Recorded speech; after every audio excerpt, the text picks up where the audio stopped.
guys, what up? So OMG, for today's video is a special video cause you know, super bongga ang ating change look ngayon. Pero sa totoo lang, hindi pa ako naging sure sa magiging decision ko dito sa video.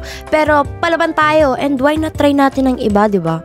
So kailangan natin maging matatag like as in kasi 2024 na.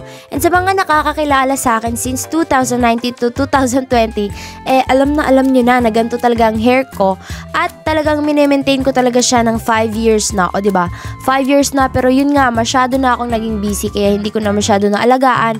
At kung maniniwala man kayo sa hindi, meron ding ibang reason kung bakit ako magpapakulay ng brown muna sa ngayon. So anyway, sa 5 years kong pag-aalaga, at eto, kita nyo naman kung gaano ka-healthy yung hair natin before at kung gaano natin ilalagaan ng sobra. Pero ngayon kasi mismong hair ko na rin muna yung sumuko, kaya ako magpapa-brown. Kasi ipapahinga muna natin siya ng ilang months. Pero ayun, surprise, ibabalik ko rin naman pala siya, 'di ba? So talagang ipapahinga ko lang talaga yung hair natin and ibalik sa healthy ulit. Yun lang naman yun kasi siguro pati buhok ko napagod na rin sa kauhihan ko.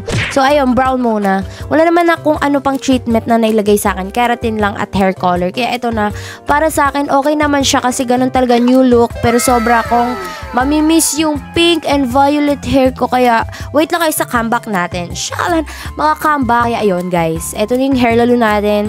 Hair lalo ng pagbabago. For a change naman kasi masyado na akong bored sa mukha ko. Kaya minsan kailangan rin natin ng pagbabago. Kaya ano mas bet nyo? Brown ba or pink violet talaga? I-comment nyo na para maiba ko na agad to. Chati. So yun lang. Thanks for watching. Love you.